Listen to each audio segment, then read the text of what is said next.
Hello, for today's lesson on 2.2 guided notes, how do you divide integers is the question.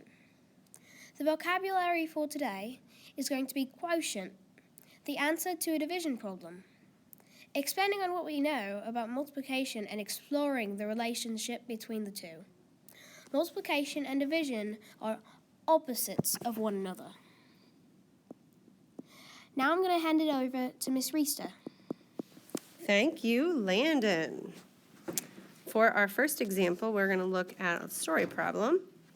A diver wants to dive to a depth of 35 feet. She wants to do this in 5 equal descents. How far should she travel in each descent? Now we see here in this lovely picture that we've got the surface of the water right here. So we need to think about, what do we already know? We know that she wants to dive down 35 feet. So as an integer, that's going to be negative 35. And she wants to do this 5 times, and we're dividing it equally. So we're going to divide by 5. So we can see right here, this would be our problem, negative 35 divided by 5.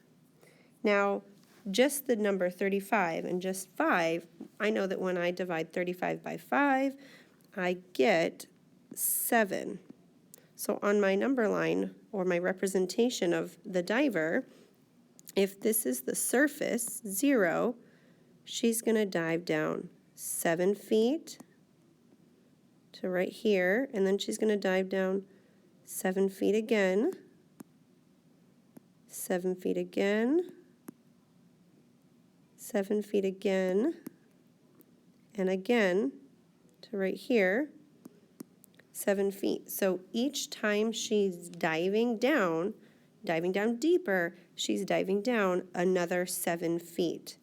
So we can see, because she's diving down, that the quotient of negative 35 divided by 5 is negative 7. So negative 35 divided by 5 equals negative 7. Now ask yourself, how does this relate to multiplication? Well, we know that, as according to the rules that we've talked about, a negative times a positive, so negative 7 times positive 5 equals a negative number, and that would be the negative 35 that I started with. So we see that the rules for division are actually the same as the rules we use for multiplication. So let's try this with the second example. We have negative 6 divided by negative 2. So just looking at the numbers alone, 6 divided by 2. I know that 6 divided by 2, or split in half, is 3. And I also know that with the rules of multiplication, I know that when I take a negative times a negative, it equals a positive. So let's see if that would work when I divide the 2. I know that positive 3 times negative 2 would give me a negative 6. So I must be right, in fact, that the quotient is a positive 3.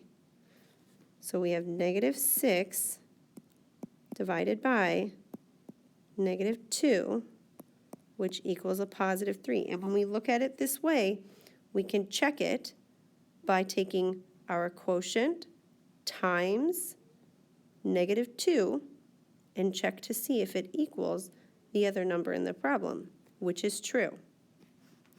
One thing I'd like you to think about for tomorrow when you come back to class is, what do we know about 0? And what are the implications with dividing with a 0? Be ready to discuss this tomorrow when you come to class. You have 3 problems. Yes, you have 3 problems to try on your own for tonight. If you have any questions, don't hesitate to ask, and we will talk about this tomorrow.